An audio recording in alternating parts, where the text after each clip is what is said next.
Sir, একজন ছেলে তার বাবার শ্রাদ্ধের দিন কিভাবে তার মিথ্যে দিব্যি কাটতে পারে স্যার? আমি তোমাকে জিজ্ঞেস করিনি ফেডরিক। গান আর ব্যাচ,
এটা অন্যায় হচ্ছে,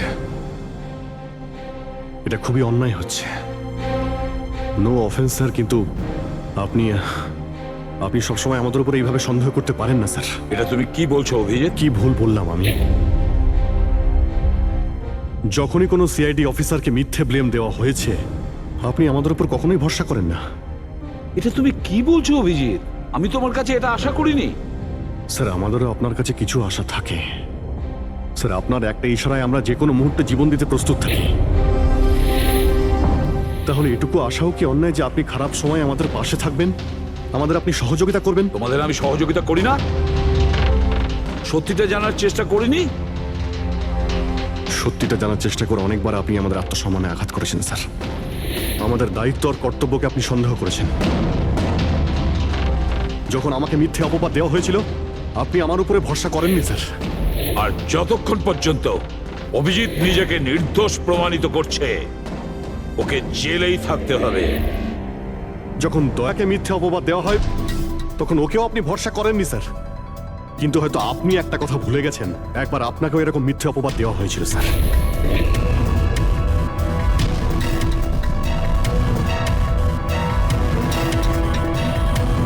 সেই মুহূর্তে আমাদের মধ্যে কেউ আপনাকে সন্দেহ করেনি। আমরা শক্ত দেওয়াল হয়ে আপনার সামনে দাঁড়িয়েছিলাম স্যার, যাতে আপনাকে কেউ ক্ষতি করতে না পারে। তাহলে আমাদের খারাপ সময় কি আপনি আমাদের পাশে দাঁড়াতে পারেন না? অভিজিৎ কোনো অপরাধীর থেকেও বিপজ্জনক একজন ইমোশনাল সিআইডি অফিসার। তুমি ইমোশনাল হয়ে যাচ্ছ অভিজিৎ। আমি তোমাকে এই কেস থেকে সরিয়ে দিলাম।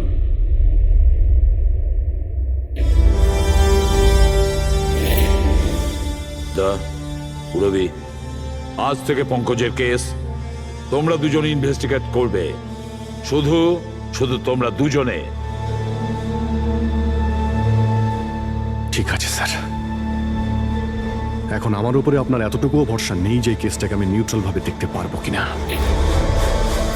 এত বছর ডিউটির পর এরকম মেডেল তো ভাগ্যবানেরাই পায়। Thank you sir.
নিজের পিঠ আমার দিকে করে দাঁড়িয়ে পড়ো।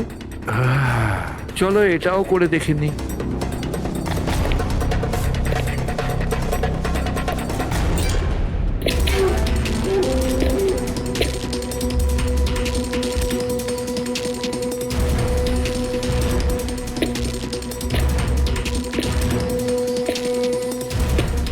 আপনি এসে গেছেন স্যার, আমি আপনার জন্য অপেক্ষা করছিলাম।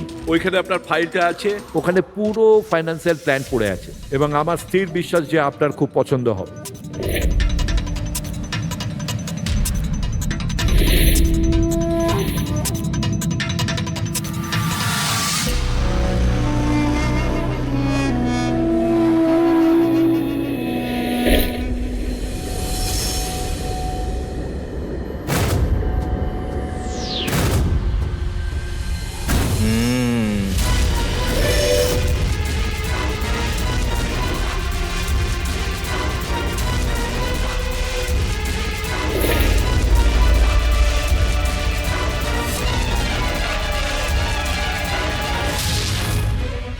আরে এ তো নকল।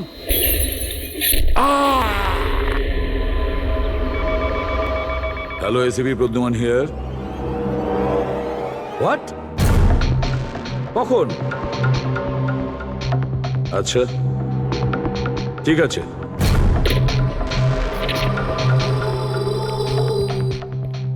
অভিজিৎ, বিক্রম বিজয় খুন হয়েছে। বিক্রম বিজয় মানে ওই কেলেঙ্কারি কেসের? হ্যাঁ হ্যাঁ, ওই বিক্রম বিজয় আজও আইনকে ফাঁকি দিয়ে পালাচ্ছিল, আর আজও খুন হয়েছে ওরই বাড়িতে। একদিন না একদিন তো এটা হওয়ারই কথা ছিল স্যার। এত শত্রুও পুষেছে ঘরের মধ্যে। Sir, I am really sorry sir, একটু লেট হয়ে গেলাম। কি ব্যাপার পঙ্কজ, কোথায় ছিলে তুমি? স্যার আসলে বাবার শ্রাদ্ধ ছিল আজ, তাই মন্দিরে গেছিলাম পুজো দিতে। ঠিক আছে। আর এটা হাতে কি হয়েছে? আরে স্যার, আসতে গিয়ে লেগে গেল, তেমন কিছু না, খুব বেশি লাগেনি স্যার। ঠিক আছে, তৈরি হয়ে নাও, একটা মার্ডার কেস এসেছে। আর শোনো,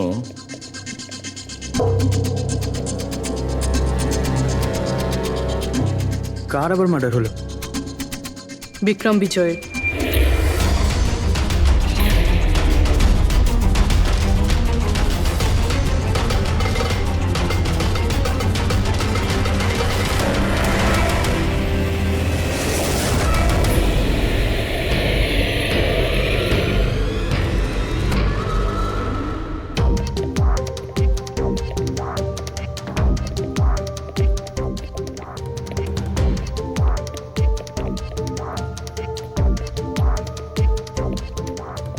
সিআইডি? হ্যাঁ স্যার, আমি গোপাল, বিক্রম স্যারের ম্যানেজার। এই তিনজন কারা? এ মোহিত, বিশাল আর ও হলো রাঘব। এরা স্যারের সিকিউরিটি গার্ডস। ও, আর ইনি? ইনি বিক্রম স্যারের ওয়াইফ মধু ম্যাডাম, আর বাকিরা সব স্টাফ। বডি কোথায়? স্যার, বডি ভেতরে আছে। এই ঘাড়ে আঘাত করেছে আর পেট আর বুকেও মেরেছে। খুনি এটা শিওর হতে চেয়েছিল যে কোনোভাবেই যেন এ বেঁচে না যায়।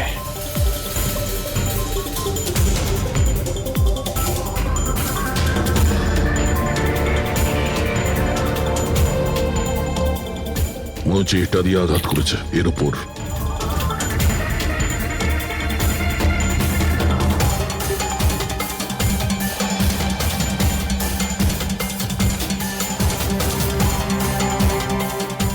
বিক্রমের ফোনে শেষ মেসেজটা কোনো আননোন নাম্বার থেকে এসেছিল। নিজের পিঠ আমার দিকে করে দাঁড়াও। পিঠ আমার দিকে মানে ওই লোকটা কি নিজের মুখ দেখাতে চাইনি নাকি?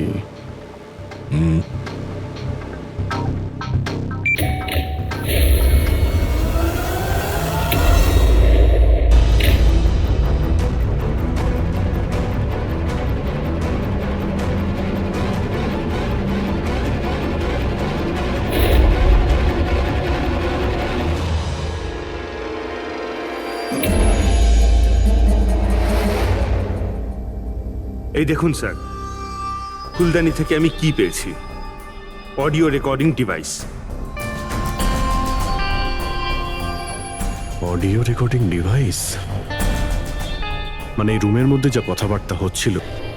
ওর আমি নাম তো জানি না, কিন্তু ও যেভাবে প্রস্তুতি নিচ্ছিল ওটা দেখে তো মনে হচ্ছিল যেন ওনার কোনো বিশেষ ক্লায়েন্ট হবে, আর উনি বিক্রমের সাথে দেখা করতে চাইছিলেন। এই ক্লায়েন্ট বিক্রমের কন্ট্যাক্ট এলো কি করে? স্যার আমার জন্যে ও আগে আমাকে কন্ট্যাক্ট করেছিল। ও বিক্রম স্যারের পুরো ইতিহাস ভালো করে জানতো, আর বিক্রম স্যার ওর এই হোমওয়ার্কে খুব ইমপ্রেসড হয়েছিল, আর উনি আমাকে মিটিং ফিক্স করতে বলেছিলেন। আপনি ওর সঙ্গে আগে দেখা করেছিলেন? না স্যার, ওই ফোন করেছিল, আর সেটাও প্রাইভেট নাম্বার থেকে।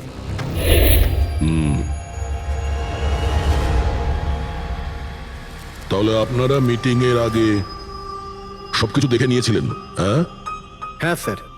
ওই রুমটা খুব ভালো করে চেক করে নিয়েছিলেন তো? হ্যাঁ। তাহলে এই অডিওর রেকর্ডিং ডিভাইস এটা রুমের মধ্যে এলো কি করে? স্যার এটা কোথায় ছিল? ফ্লাওয়ার পটের মধ্যে। ফ্লাওয়ার পটে? ওটা তো তুই চেক করেছিলিস না মোহিত? আমি চেক করেছিলাম স্যার, কিন্তু আমি এটা ফ্লাওয়ার পটে দেখতে পাইনি। দেখতে পাননি? আগে না। আচ্ছা, কিভাবে তুমি দেখলে না? ব্যুরো চলো, ওখানে সবাই খুব ভালোভাবে দেখতে পায়।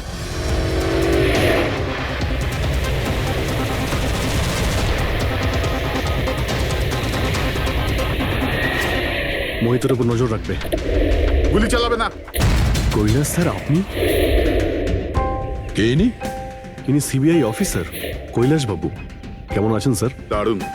কি ব্যাপার স্যার, হঠাৎ করে আপনি আমাদের রাস্তা আটকে দিলেন? অভিজিৎ আমার ওই লোকটাকে চাই যে তোমাদের সিআইডির গাড়িতে বসে আছে। মোহিত? ও ও আমাদের অপরাধী স্যার, ওকে আমরা ব্যুরোতে নিয়ে যাচ্ছি ইন্টারোগেট করার না জন্য। অভিজিৎ, ও অপরাধী নয়, ও একজন সিবিআই অফিসার। কি বলছেন আপনি? এই মোহিত সিবিআই অফিসার? কিন্তু স্যার এ তো ওই বিক্রমের ওখানে গার্ডের চাকরি করছিল। দেখাবার জন্য, সত্যিটাকে লুকোবার জন্য। কিরকম সত্যি স্যার? মোহিত একজন আন্ডার কভার। ও আমার কথাতেই ওখানে ডিউটি করছিল, আর আমার কথাতেই ও বিক্রমের ওখানে রেকর্ডিং ডিভাইসটা লাগিয়েছিল। আর এই কারণে কিছুই বলতে হচ্ছিল না।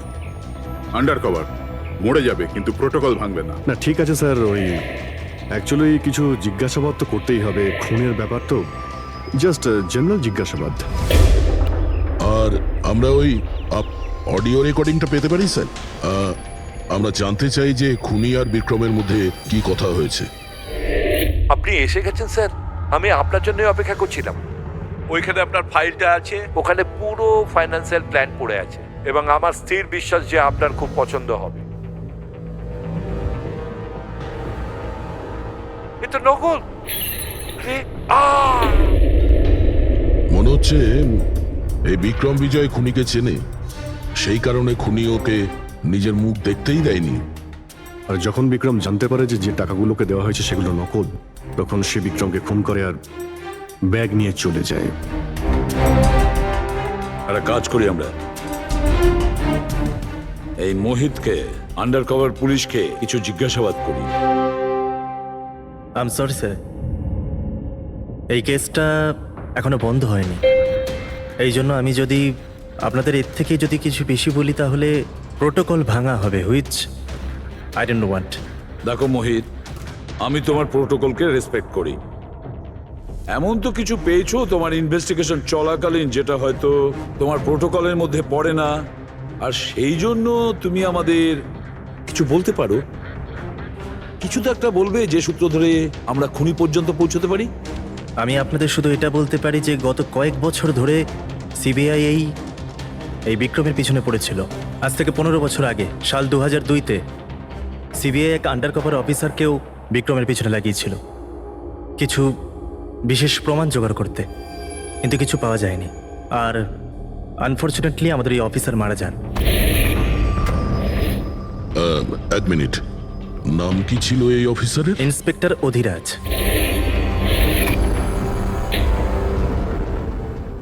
ইন্সপেক্টর অধিরাজ? এই বোতলে যে রক্তটা আছে এই রক্তে বিক্রমের ডিএনএ ছাড়াও অন্য কারো ডিএনএ আছে। বিক্রমের ডিএনএ ছাড়াও অন্য কারো ডিএনএ আছে? তুমি বলতে চাইছো অন্য কেউ ছিল? কে ছিল সালুকে? ক্রিমিনাল ডাটাবেসের সঙ্গে কম্পেয়ার করে দেখেছিলে, ম্যাচ করে দেখেছিলে তুমি? তার দরকার পড়েনি। প্রয়োজন ছিল না কি বলছো সালুকে? সেটা কার ডিএনএ? ওই ডিএনএ হ্যাঁ, পঙ্কজের। হোয়াট? ওই ডিএনএ পঙ্কজের? আমাদের পঙ্কজের? আমাদের পঙ্কজের। এটা কি করে হতে পারে? সিআইডি অফিসার হলো পঙ্কজ।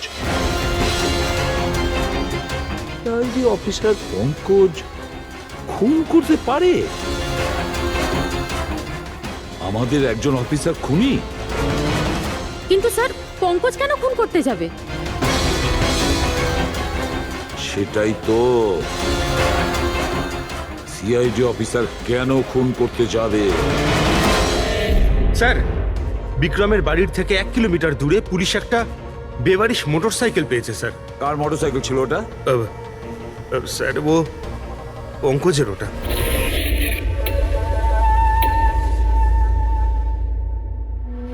ভাবছিলাম তাই।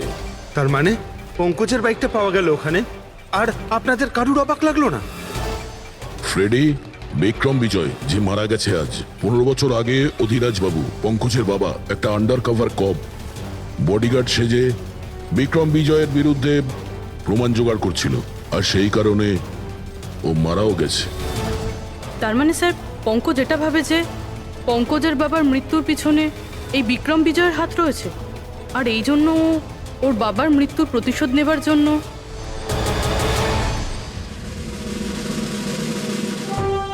পঙ্কজ এখন কোথায়?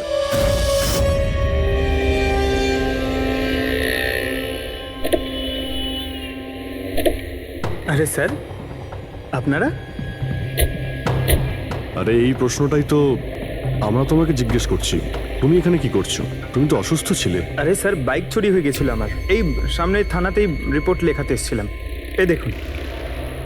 আমরা জানি তোমার বাইকটা কোথায়। আপনারা কি করে জানলেন স্যার? তোমার বাইক বিক্রম বিজয়ের বাড়ির কাছে পেয়েছি। সেই বিক্রম বিজয় যে তোমার বাবার খুনি। যখন বিউরোতে এসিপি স্যার বলল যে বিক্রম বিজয়ের খুন হয়েছে, তখন তুমি জানতে না ওই বিক্রম বিজয়? হ্যাঁ স্যার। আরে তাহলে তুমি বিউরোতে কেন বললে না? তোমার বলা উচিত ছিল যে বিক্রম বিজয়ই তোমার বাবার খুনি। স্যার, বাবার শ্রাদ্ধ ছিল স্যার। মন্দির থেকে বিউরো আসছিলাম, ওনার ব্যাপারেই ভাবছিলাম, আর কিছু খেয়াল ছিল না স্যার। একদম কিছু মাথায় আসছিল না, বুঝতেই পারছিলাম না কি করব। আর এই যে তোমার হাতটা কাটা, এক্স্যাক্টলি কি হয়েছিল? স্যার, এটা তো মন্দির থেকে যখন আমি অটোতে ফিরছিলাম।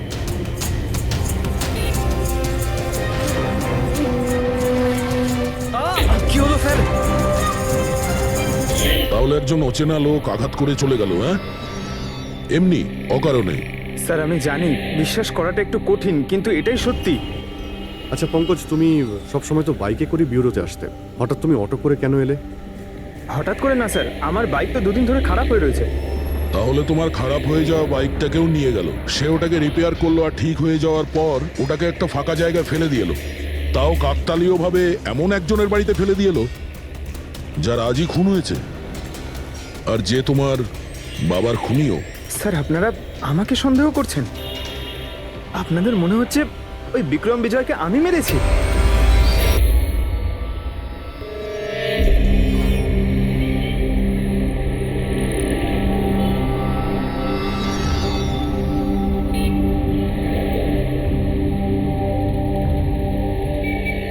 যদি এই পঙ্কজ নিজের বাড়ি থেকে বিক্রম বিজয়ের বাড়িতে যায়, তো এখানে এই জাংশন থেকেই গিয়েছে।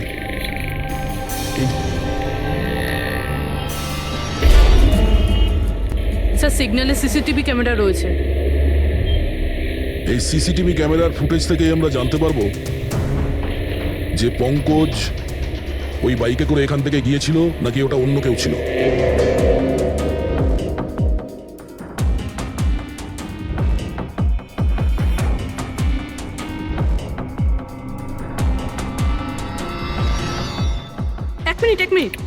রিওয়াইন্ড করো, পজ করো।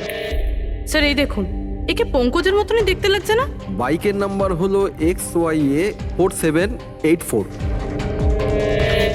স্যার পঙ্কজের বাইকের নাম্বারও এটাই? পুরবি, এই পঙ্কজ এতটা তো ভুল করবে না যে একটা অপরাধ করতে যাওয়ার আগে রাস্তায় আর একটা অপরাধ করবে, সিগন্যাল ভাঙা। নিশ্চয়ই কেউ আছে যে পঙ্কজকে ফাঁসাতে চাইছে, আর সেই কারণে ও সিগন্যালটা ভেঙেছে, যাতে আমাদের যে সন্দেহটা আছে পঙ্কজের উপর ওটা আরো মজবুত হয়। কিন্তু স্যার পঙ্কজকে কে ফাঁসাতে চাইবে? হতে পারে ওর কোনো পুরনো শত্রু। স্যার আমার এমন কোনো পুরনো শত্রু নেই যে আমাকে ফাঁসানোর জন্য এরকম কিছু করবে স্যার। পঙ্কজ খুব ভালোভাবে চিন্তা করো, কেউ তো হবে। না স্যার। যদি তোমার কোনো শত্রু না থেকে থাকে তাহলে এই খুন তুমিই করেছো। তুমি নিজের বাবার মৃত্যুর প্রতিশোধ নিয়েছো তুমি, আর সেটাও ওনার মৃত্যুবার্ষিকীতে। স্যার আমার প্রতিশোধ নেবার কোনো মেন্টালিটি নেই স্যার। আমি খুনি না স্যার, আমি একজন সিআইডি অফিসার। যতদূর বাবার কথা স্যার, আমি তো ওনাকে ভালো করে দেখিও নি স্যার। আমার তো এমন কিছু মনেও নেই যে উনি আমাদের সঙ্গে কখনো টাইম স্পেন্ড করেছেন বা আনন্দ করেছেন। স্যার উনি হয়তো কখনো ভাবতেনও না যে ওনার একটা ছেলে আছে যার ওনাকে প্রয়োজন। তার মানে হলো তোমার বাবার সঙ্গে তোমার সম্পর্ক ভালো ছিল না? স্যার উনি একজন আন্ডারকভার কপ ছিলেন, বেশিরভাগই নিজের কাজে ব্যস্ত থাকতেন। বাড়ি, সংসার, সন্তান, পরিজন সেসব নিয়ে উনি কোনোদিন মাথায় ঘামাননি। আমাকে শুধু আমার মাই মানুষ করেছেন স্যার। কিন্তু তাও বলছি পঙ্কজ, তোমার নিজের বাবার সাথে কোনো না কোনো স্মৃতি তো জড়িয়ে থাকবে না? কিছু মনে আছে? শুধু স্যার এইটুকুই মনে আছে আমার স্যার, আমাকে উনি মেলায় ঘুরতে নিয়ে যেতেন, কিন্তু মেলায় নিয়ে যাওয়ার আগে উনি আমাকে হসপিটালে নিয়ে যেতেন প্রতিবার। কি? হসপিটালে? ওটা কেন? হয়তো ছোটবেলায় আমি খুব অসুস্থ থাকতাম, আর উনি হসপিটালে নিয়ে যেতেন, আর আমার খুব ব্যথা লাগতো স্যার। যন্ত্রণা? পঙ্কজ, কোথায় যন্ত্রণা হতো? স্যার পিঠে, এখানে স্যার। পিঠে? পঙ্কজ, ডাক্তার পিঠে কি করতো? না স্যার, তেমন কিছু মনে পড়ছে না স্যার। মনে করো পঙ্কজ, মনে করো কি করতো? তোমার পিঠে ইঞ্জেকশন দিত বা পিঠের থেকে রক্ত বার করতো? কি করতো মনে করো? Sir sir sir drill machine দিয়ে কিছু করতো হসপিটালে। কি বলে? ড্রিল মেশিন দিয়ে? আর তারপরে তোমার পিঠে যন্ত্রণা হতো? খুব ব্যথা করতো স্যার, আমি তো এক সপ্তাহ ঠিক করে বসতে পারতাম না। আর তারপর বাড়ি যাবার পর তোমার ঘুম পেত, অদ্ভুত কিছু মনে হতো, মাথা ঘুরতো? হ্যাঁ স্যার। স্যার মেলায় যখন আমি ঘুরতে যেতাম তখন ঘোরের মধ্যে থাকতাম স্যার, সারাক্ষণ মাথাটা ঝিমঝিম করতে আর ঘুরতো স্যার। কিন্তু স্যার এই কথাটার কেসটার সাথে কি সম্পর্ক? সম্পর্ক আছে বস। আমার মনে হচ্ছে এর বাবা এর খুব কম বয়সে এর বোন ম্যারো ডোনেট করে দিয়েছিল।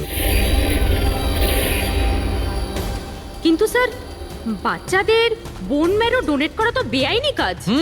বেআইনি কাজ, কিন্তু আমার মনে হচ্ছে বস টাকার জন্য বা যে কোনো কারণেই হোক ওই ডক্টর এর বাবার জন্য এই সমস্ত করেছে।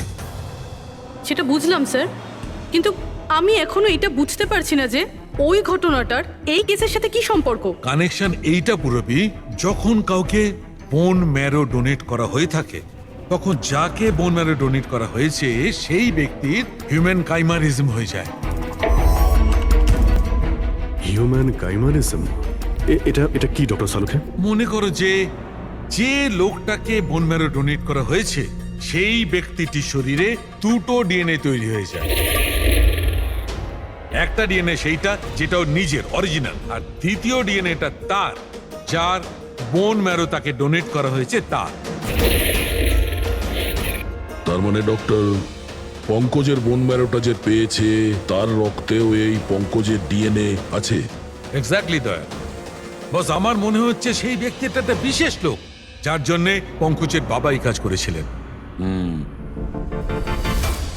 এমন কোন বিশেষ লোক যে পঙ্কজের বাবা ইন্সপেক্টর অধিরাজের খুব কাছের মানুষ ছিলেন, আর তার মৃত্যুর প্রতিশোধ নিতে গিয়ে ও একটা খুন করে বসে। কিন্তু কে?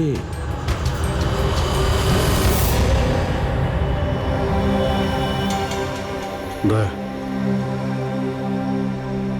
High sir. Hello Abhijit. Hi Daya, কেমন হ্যালো, আছো? গুড।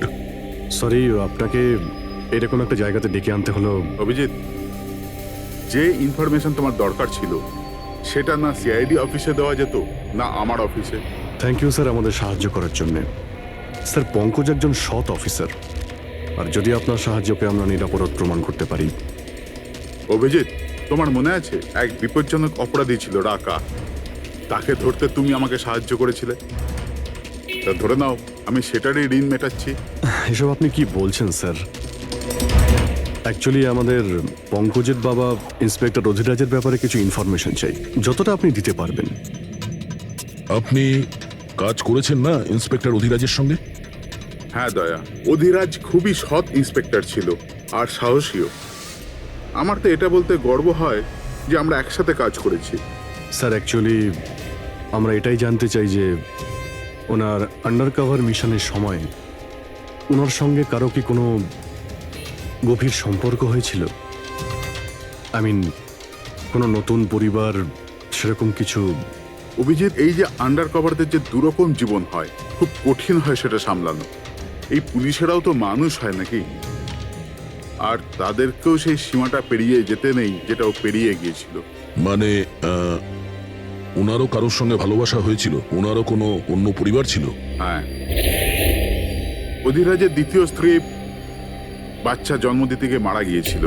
ও, আর অধিরাজ বাবুর মৃত্যুর পর এই দ্বিতীয় বাচ্চাটার কি হয়েছে? এই রহস্য সবসময় রহস্যই রয়ে গেছে। অধিরাজ ওই দ্বিতীয় বাচ্চাটাকে কোথায় রেখেছে, কিভাবে বড় করেছে, আর ওই বাচ্চাটা কোথায় গেল কেউ কিছু জানে না। আর এই যে বাচ্চাটা, মানে দ্বিতীয় বিয়ের বাচ্চাটা, কত বয়স ওর? এ পঙ্কজের থেকে 2-3 বছর বড় হবে। বিয়ে পঙ্কজের মায়ের সাথে আগে হয়েছিল, কিন্তু বাচ্চা দ্বিতীয় স্ত্রীর আগে হয়েছিল। হয়তো ওনার কোনো রোগ ছিল যার কারণে অধিরাজবাবু পঙ্কজের বোন ম্যারো ওকে দিয়েছিলেন। নিজের বাবার মৃত্যুর প্রতিশোধ নিতে হতে পারে খুনটা পঙ্কজের সৎ ভাইই করেছে। আর এখন প্রশ্ন এটাই যে পঙ্কজের এই সৎ ভাই কে সে, আর এখন কোথায়? আমার কিছু কিছু আইডিয়া হচ্ছে যে ওর সঙ্গে ঠিক কি হতে পারে। দেখুন স্যার, আমাদের আরো একটা সাহায্যের খুব প্রয়োজন। এই আন্ডারকভার মিশনের সময় আপনাদের সঙ্গে আর কারা কারা ছিলেন তার সবার ইনফরমেশন চাই, আর অধিরাজ বাবুর ডিটেলস। অভিজিৎ, এটা একটু মুশকিল হবে। জানি স্যার, এটা খুবই কঠিন, কিন্তু কাউকে নির্দোষ প্রমাণ করতে হবে। আপনি আমাদের উপরে বিশ্বাস রাখতে পারেন, সমস্ত ইনফরমেশন আমাদের কাছেই থাকবে। ওকে। আরে ভাই, কতক্ষণ আর অপেক্ষা করতে হবে? এই লোক সময় আসে না কেন?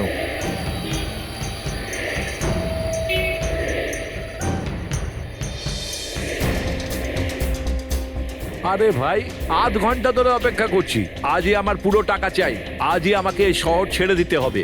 তোর হিসাব তো আমি আজ এখনই এই মুহূর্তে করব।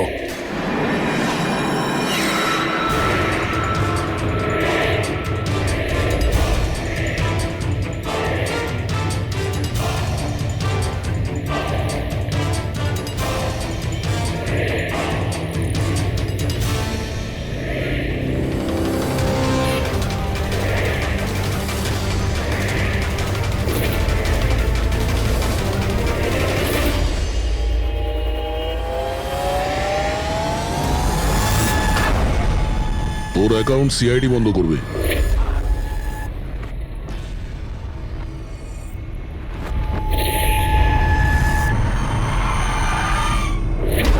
বাবার ধার মেটানো প্রত্যেক সন্তানের কর্তব্য, আর যে ছেলে এটা করে তাকেই ভালো ছেলে বলা হয়, আর সেটা হলাম আমি। তুমি তো কিছু করনি। আমি নিয়েছি আমার বাবার মৃত্যুর বদলা। দেখো মোহিত, তোমাদের বাবা ইন্সপেক্টর অধিরাজ একজন সৎ, একজন কর্তব্যপরায়ণ পুলিশ অফিসার ছিলেন। কি ভাবছিলে তুমি তোমার মতন একজন অপরাধীর বাবা হয়ে গর্ব করতেন, নাকি পঙ্কজের মতন একজন সৎ সিআইডি অফিসারের উপর? তার সত্যি কথা বলতে তো বাবার সব সময়ই এই পঙ্কজের উপর গর্ব ছিল, আর ভালোবাসতো একেই বেশি। আমাকে তো উনি অনাথ আশ্রমে দিয়ে দিয়েছিলেন স্যার, যাতে ওনার দ্বিতীয় পরিবারের ওপর কোনো আঁচ না আসে। তুমি যখন এই কথাটা জানতে আমাদের কাছে এলে না কেন? আমি তো তোমার ভাই, একসঙ্গে ধরতাম বিক্রমকে, তাও আইনের পথে। চাই না আমার তোমার সাহায্য। আমাদের বাবার হত্যাকারীকে কিভাবে ধরতে হবে, কিভাবে ওর উপর প্রতিশোধ নিতে হবে, এর প্ল্যানিং আমি আগে থেকে করে রেখেছিলাম, অনেক দিন থেকে। আর এটাই হলো কারণ আমার সিবিআই অফিসার হওয়ার। আর ঠিক আমার বাবার মতোই একটা আন্ডার কভার মিশনে গেছিলাম ওই বিক্রমের বিরুদ্ধে। কিন্তু এইবার তাকে সাজা দেওয়ার জন্য নয় স্যার, বরং ওকে শেষ করার জন্য। একজন সিবিআই অফিসার হয়েও তুমি অপরাধ করেছো। তোমাদের মতো অফিসারের জন্যই সবাই আইনের উপরে ভরসা করতে পারে না। এই কাজে কেতন তোমাকে সাহায্য করেছিল না? হ্যাঁ স্যার, কেতনও আমার বাবার সাথে কাজ করত। সেও একজন আন্ডার কভার অফিসার ছিল, সেই আমাকে সবকিছু বলেছে। আর তার বলাতেই আমি জানতে পারি যে ছোটবেলায় আমার একটা অপারেশনও হয়েছিল। আর যখন তুমি জানতে পারলে যে তোমার রক্তে দুটো ডিএনএ আছে, একটা তোমার আর একটা আমার, তুমি খুন করে আমাকেই ফাঁসিয়ে দিলে। হ্যাঁ, আর এই জন্য আমার রক্ত বার করে আমি অস্ত্রের ওপরে ছড়িয়ে দিয়েছিলাম, আর তারপর তোমার হাত কেটেছিলাম, যাতে এক তীরে দুই পাখি মরে। আমার দুই শত্রু, আমার বাবার হত্যাকারী ওই Vikram. Hello Kailash sir. Sir, আমি বিক্রমের রুমেতে অডিও ডিভাইস লাগিয়ে দিয়েছি।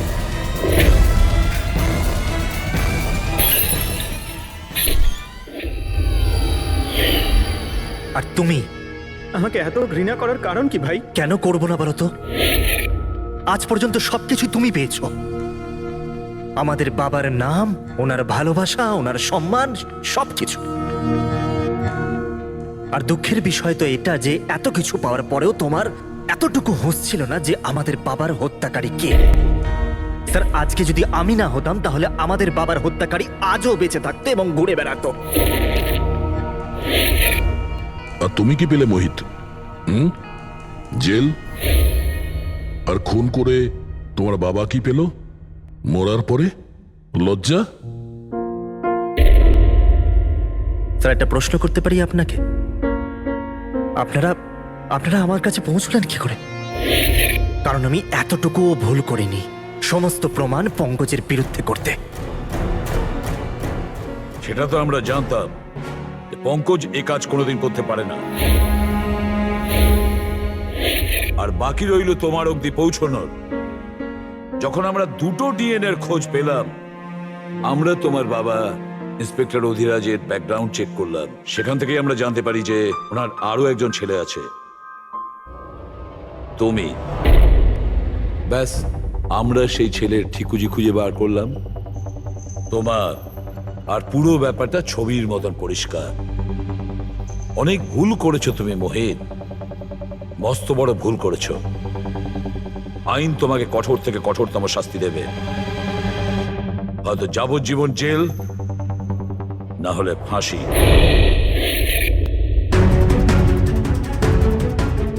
ফ্রেডরিক,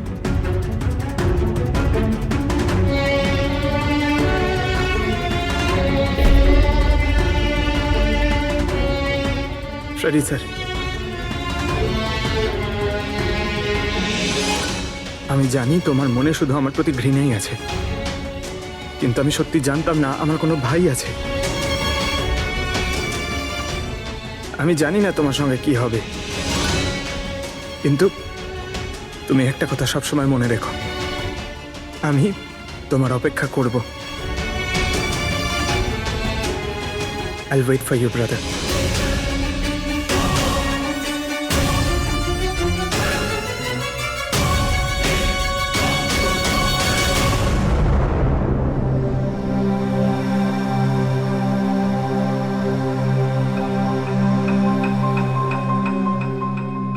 পঙ্কজ, দেখো, তোমার যে ভালো দিকটা আছে না, সেটা কিন্তু বাঁচিয়ে রাখবে খুব ভালো করে।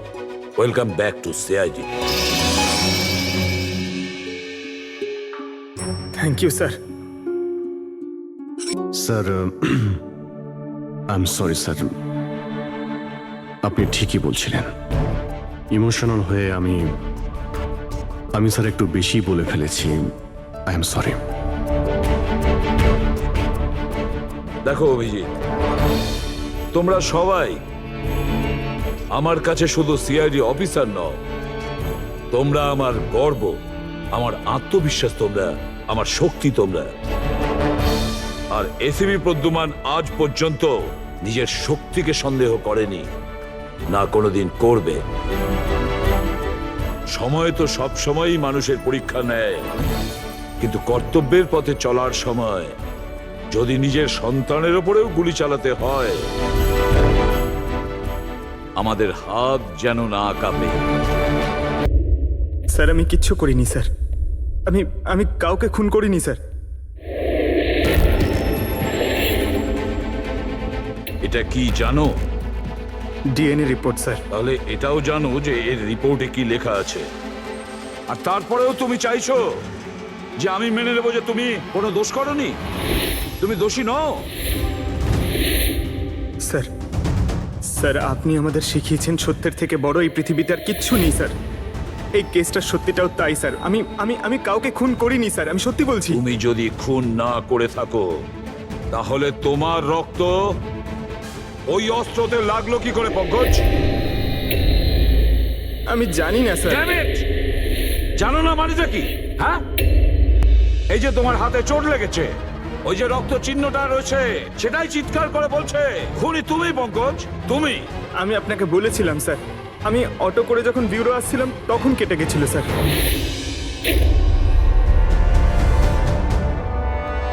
স্যার, এটাও তো হতে পারে যে কেউ পঙ্কজকে ফাঁসানোর চেষ্টা করছে।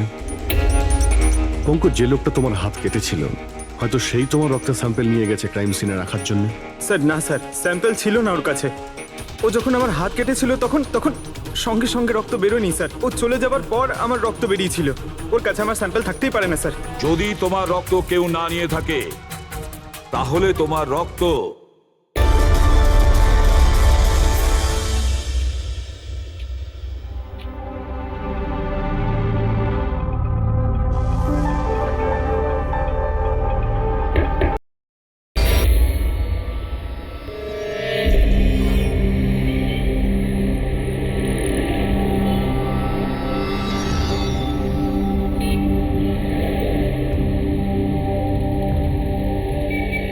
যদি এই পঙ্কজ নিজের বাড়ি থেকে বিক্রম বিজয়ের বাড়িতে যায়, তো এখানে এই জাংশন থেকেই গিয়েছে।